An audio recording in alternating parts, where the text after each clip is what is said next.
வந்து நேரு அவர்கள் அந்த மாநாட்டில் கலந்துக்கிட்டாங்க. எங்களுடைய மாநில நிர்வாகிகள், எங்களுடைய கௌரவ தலைவர் அண்ணன் பிபி அழகையன் அவர்கள் மற்றும் அங்கே மாவட்டத்தில் பொறுப்பேற்றுக் கொண்ட அண்ணன் நாரார் ரங்கசாமி இவர்கள் தலைமையில் நாங்கள் அவர்கிட்ட கோரிக்கை மனு கொடுத்தோம்.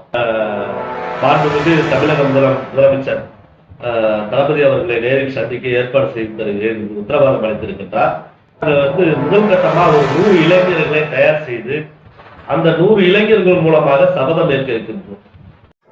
மாநில நிர்வாகிகள், மாவட்ட நிர்வாகிகள் மற்றும் மகளிர் அணி, இளைஞர் அணி, தொழிற்சங்க பிரிவு. ஐயா வணக்கம். வணக்கம். பொதுவாகவே உழைக்கும் மக்கள் விடுதலை கழகம் அப்படின்ற ஒரு பேர் எடுத்துக்கிட்டாவே உழைக்கும் மக்களோட வாழ்வியலை சொல்ற மாதிரி ஒரு நல்ல பேர். இந்த இயக்கத்துல நீங்க பயணிக்கக்கூடிய காரணம் என்ன? இதுக்குண்டான சூழ்நிலை எப்படி உருவாச்சு உங்களுக்கு?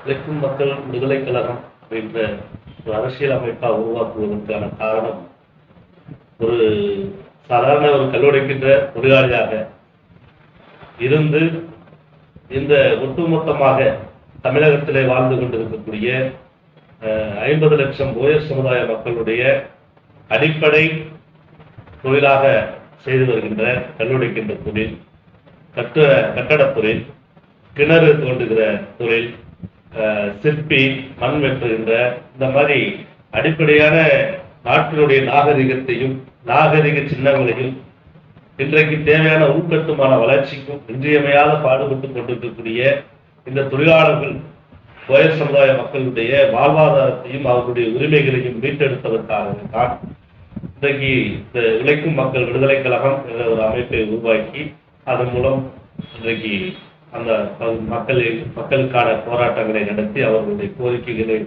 பெற்று வர போராடி வந்து கொண்டிருக்கிறோம்.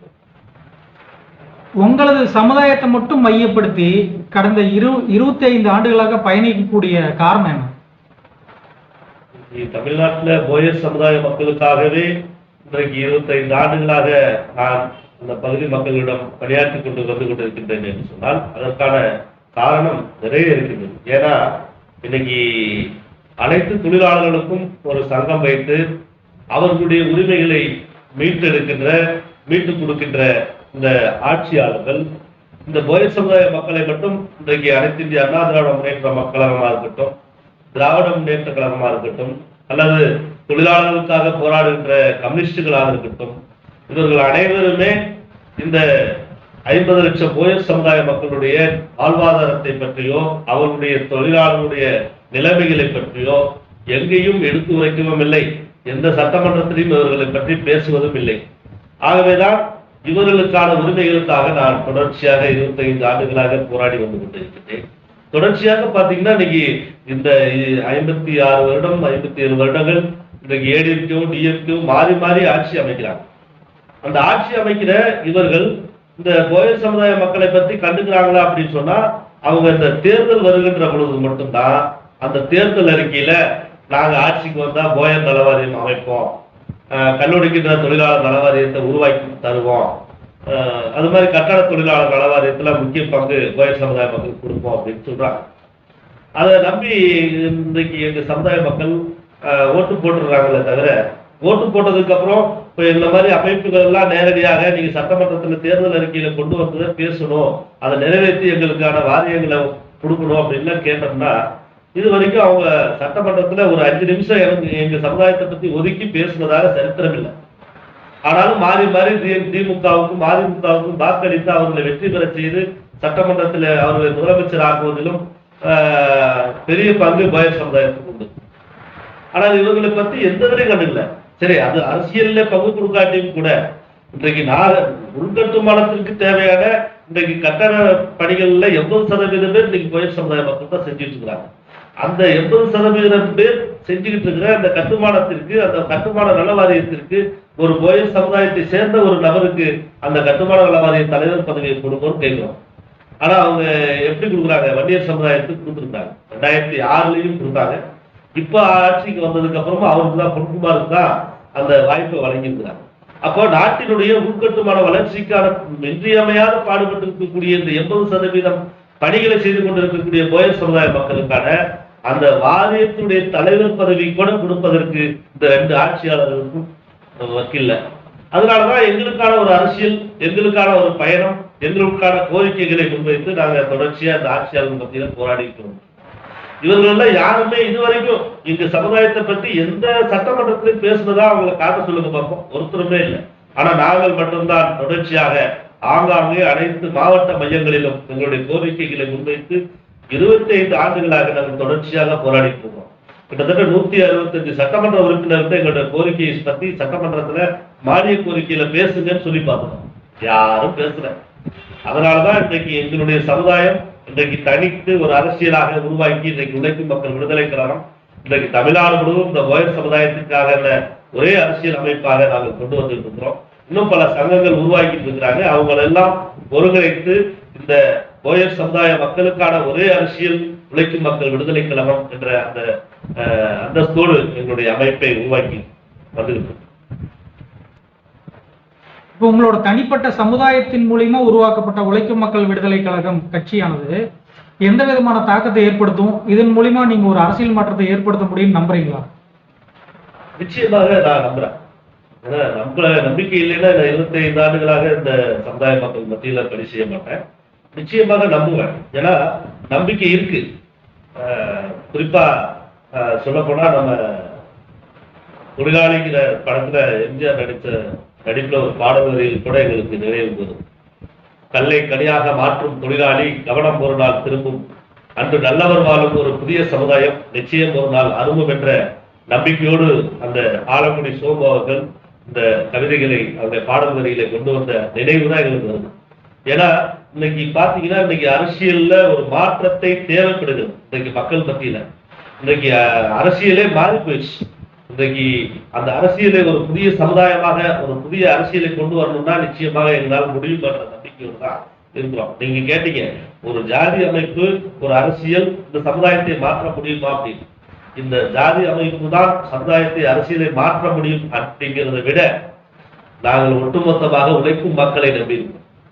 ஒரு உழைக்கும் மக்கள் ஆட்சி அதிகாரத்தை கையில் எடுக்க வேண்டும் என்கின்ற ஒரே எண்ணத்தோடு தான் நாங்கள் உழைக்கும் மக்கள் விடுதலை கழகம் என்கின்ற கட்சியை நாங்கள் பயணிக்கின்றோம்.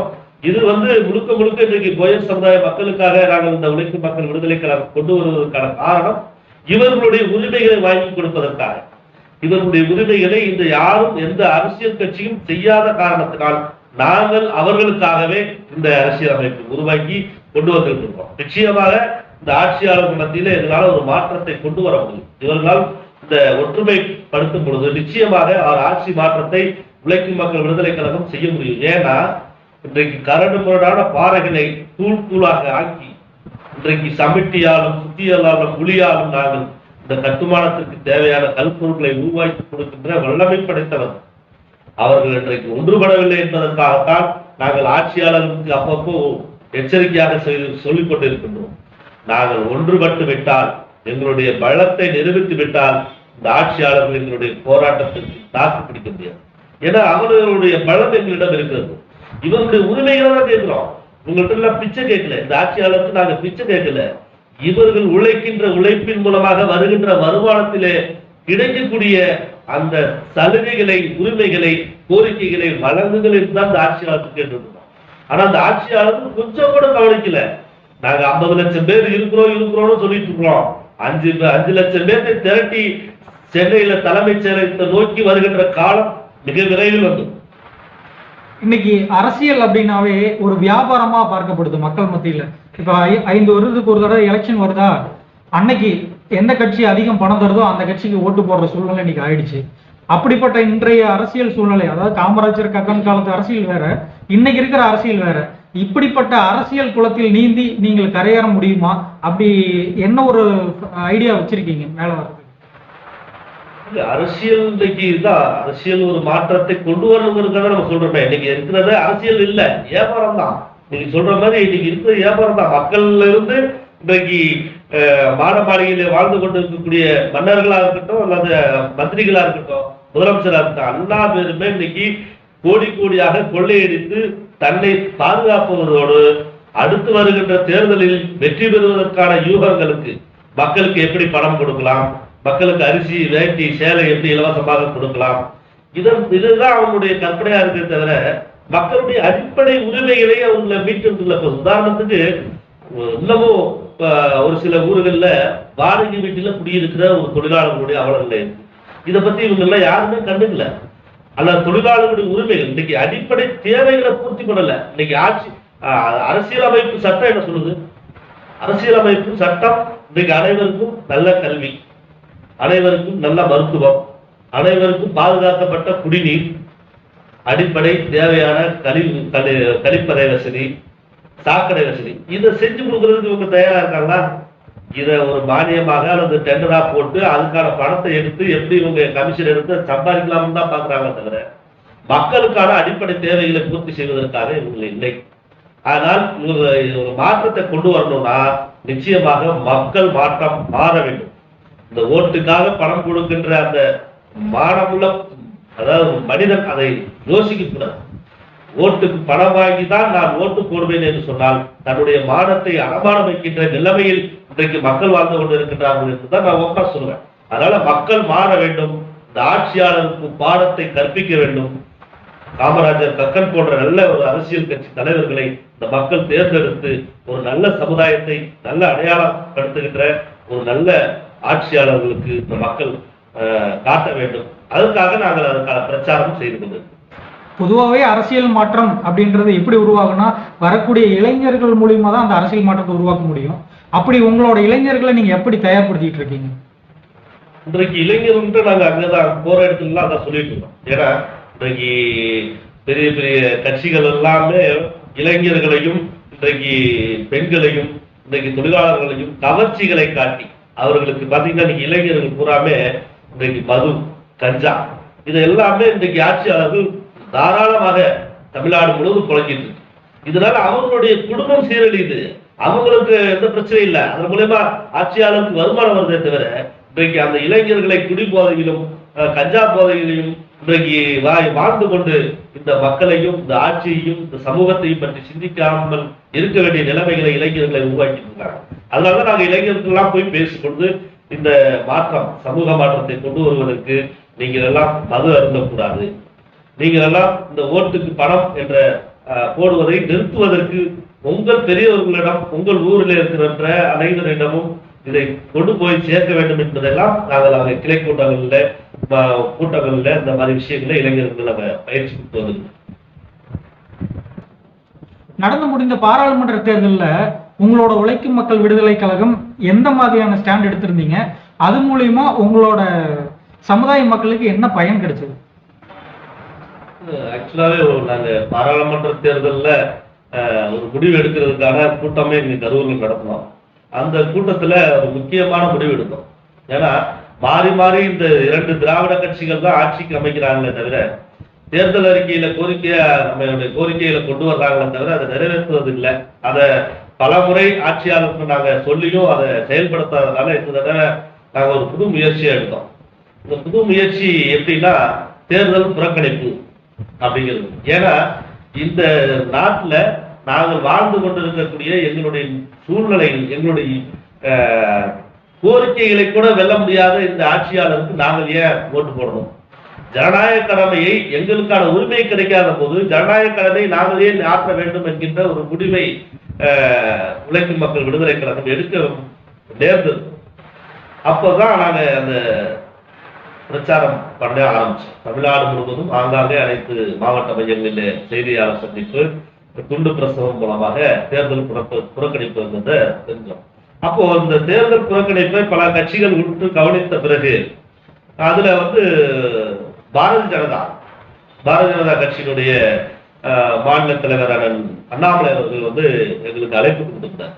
இந்த மாதிரி வாங்க பேசலாம் அப்படின்னு. அப்போ நாங்க பேசும் பொழுது அவரு இந்த எங்களுடைய கோரிக்கைகள்லாம் உன்னிப்பாக கவனித்தார். அப்ப உன்னிப்பாக கவனித்த பிறகு எங்களுடைய கோரிக்கைகளை நிறைவேற்றி கொடுப்பதில் ஒரு சில நாங்கள் வெற்றி பெற்றாலும் தோல்வி அடைந்தாலும் மத்திய அரசாங்கத்தின் மூலமாக வருகின்ற அந்த உங்களுடைய நீங்கள் சொன்ன கோரிக்கைகளை ஒரு 2-3 கோரிக்கைகளை நிறைவேற்றி தருவதாக அவர் உத்தரவாதம் அளித்தார். மேலும் உங்களுடைய கோரிக்கைகளை உள்ளாட்சித்துறையிலையும் சட்டமன்றத்திலையும் உங்களுடைய அங்கத்திலே கொண்டு வருவதற்கான முயற்சியும் நாங்கள் பாரதிய ஜனதா கட்சி மாநில தலைமை எடுக்கும் என்கின்ற உத்தரவாதம் கொடுத்ததற்கு பிறகு நாங்கள் எங்களுடைய செயற்குழு கூட்டம் கூட்டி உழைக்கும் மக்கள் விடுதலை கழகம் பாரதிய ஜனதா கட்சிக்கு ஆதரவு என்று ஒரு முடிவு எடுத்தோம். அந்த முடிவின் பிறகு இன்றைக்கு அந்த கோரிக்கைகளை நிறைவேற்றுவதற்கான முயற்சியை மாநில தலைவர் அண்ணாமலை அவர்களோடு தொடர்பு கொண்டு இருக்கின்றோம். அவரும் அதுக்கான முயற்சி எடுத்துக் கொண்டிருக்கின்றார். நிச்சயமாக எங்களுடைய கோரிக்கைகளை ஒரு 3 கோரிக்கைகளை நிறைவேற்றி கொடுப்பதாக சொல்லியிருக்கின்றார். அதை நிறைவேற்றி கொடுக்கின்ற பட்சத்தில் நாங்கள் தொடர்ச்சியாக பாரதிய ஜனதா கட்சியோடு தொடர்ச்சி பயணிக்கின்ற முடிவு எடுத்திருக்கிறோம்.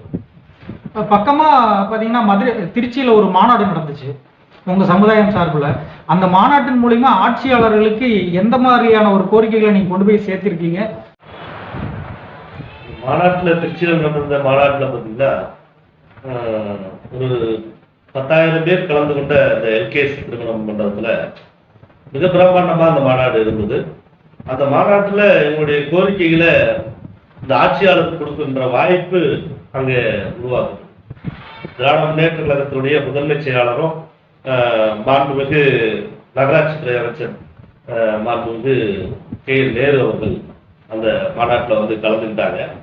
மாநாட்டில் கலந்து வாழ்த்தி பேசும் பொழுது எங்களுடைய கோரிக்கை மனுவை அவர்கிட்ட ஒப்படைச்சோம். எங்களுடைய கோரிக்கை மனுவை எங்களுடைய மாநில நிர்வாகிகள், எங்களுடைய கௌரவ தலைவர் அண்ணன் பிபி அழகையன் அவர்கள் மற்றும் அங்கே மாவட்டத்தில் பொறுப்பேற்றுக் கொண்ட அண்ணன் நாராயண ரங்கசாமி இவர்கள் தலைமையில் நாங்கள் அவர்கிட்ட கோரிக்கை மனு கொடுத்தோம். கோரிக்கை மனுக்களை படித்து பார்த்துட்டு திருப்பி அவர் பேசும்போது ஒரு உத்தரவாதம் கொடுத்துருக்கின்றார். என்ன உத்தரவாதம் கொடுத்துருக்காருன்னா, நிச்சயமாக இந்த போயர் சமுதாய மக்களுக்கான ஒரு நல்ல வாரியத்தை நாங்கள் உருவாக்கி அந்த வாரியத்தை உங்களுக்கு ஒரு பங்காக உருவாக்கி கொடுப்பதில் நான் முயற்சி எடுப்பேன். நிச்சயமாக ஒரு 10-15 நாட்களுக்குள் மாண்புமிகு தமிழக முதலமைச்சர் தளபதி அவர்களை நேரில் சந்திக்க ஏற்பாடு செய்து தருகிறேன் உத்தரவாதம் அளித்திருக்கின்றார். இது சம்பந்தமாக நாங்கள் சென்னைக்கு சென்று தமிழக முதல்வரை சந்திப்பதற்கும் முயற்சி எடுத்துக்கொண்டிருக்கிறோம். இப்போ உழைக்கும் மக்கள் விடுதலை கழகத்துல உங்களோட பயணிக்கின்ற நிர்வாகிகள் அவங்களோட பங்களிப்பு, அவங்களோட ஒத்துழைப்பு உங்களுக்கு எவ்வளவு தூரம் இருக்கு? நிச்சயமாக இன்றைக்கு நிர்வாகிகள் இன்றைக்கு சமுதாயம் தமிழகத்துல இந்த கோயல் சமுதாய மக்களுக்காக அவருடைய உரிமைகளை மீட்டெடுக்கணும், நாமளும் சட்டமன்றத்திலும் பாராளுமன்றத்திலும் செல்ல வேண்டும் என்பதில் மிக கவனமாக, உற்சாகமாக, உணர்வோடு உழைக்கும் மக்கள் விடுதலை கழகத்தினுடைய நிர்வாகிகள் வந்துட்டு இருக்கிறாங்க. செயல்பாடும் சிறப்பாக இருக்கு. அதுல முக்கியமா எண்ணெய் இந்த தமிழ்நாடு முழுவதும் இயக்குவதற்கும் பணியாற்றுவதற்கும் ஒரு மிகப்பெரிய ஊக்கமாகவும் இருக்கக்கூடியவர் உழைக்கும் மக்கள் விடுதலை கழகத்தினுடைய கௌரவ தலைவராக இருக்கும் அண்ணன் பிபி அழகையன் அவர்கள் மற்றும் நம்ம மாநில பொருளாளர் அண்ணன் வேலுச்சாமி அவர்கள், மாநில பொதுச் செயலாளர் அருமை நண்பர் ராஜாராமன் அவர்கள், மாநில துணைத் தலைவர் KN முருகன் அவர்கள், மாநில துணை பொதுச் செயலாளர் சங்கர் அவர்கள் போன்றவர்கள் எங்களுக்கு மிக முக்கிய பங்காக இதோடு இணைந்து செயல்படுகிறார்கள். மாநில நிர்வாகிகள், மாவட்ட நிர்வாகிகள் மற்றும் மகளிர் அணி, இளைஞர் அணி, தொழிற்சங்க பிரிவு போன்ற நிர்வாகிகள் எங்களோடு இணைந்து முழு ஒத்துழைப்போடு இந்த இயக்கத்தை வழிநடத்தி கொண்டிருக்கிறோம். சிறப்பாக கொண்டு சென்று கொண்டிருக்கிறோம். இன்னைக்கு அரசியல்னாவே விளம்பரங்கள் தான் முக்கியம். விளம்பரங்கள், கவர்ச்சிகள்னால தான் அரசியல் பண்ணிட்டு இருக்காங்க. இப்போ உங்களோட உழைக்கும் மக்கள் விடுதலை கழகத்தை தமிழக மக்கள் முழுக்க கொண்டு போய் சேர்க்க எந்த மாதிரி முயற்சி எடுக்கலான் இருக்கீங்க? இன்னைக்கு இருக்கிற அரசியல் ஆட்சி இரண்டுமே மாற்றணும் அப்படின்னா ஒரு கொள்கையை நாங்கள் எடுக்க வேண்டிய சூழ்நிலை இருக்கு. அதனால நாங்க முதல் கட்டமா ஒரு 100 இளைஞர்களை தயார் செய்து அந்த 100 இளைஞர்கள் மூலமாக சபதம் ஏற்க இருக்கின்றோம். அதுல முதல்ல மது விலக்கு, இரண்டாவது இந்த லட்சம், ஓட்டுக்கு பணம் கொடுப்பதை தவிர்ப்பது, அதே போல எங்களுடைய கோரிக்கைகள், இதையெல்லாம் முன்வைத்து சபதமாக ஏற்று தமிழகம் முழுவதும் பிரச்சாரமாக நாங்கள் கொண்டு செல்ல இருக்கோம். இன்றைக்கு உங்களோட முயற்சிகள் வெற்றியடைய வாழ்த்துக்கள். மீண்டும் சந்திப்போம்.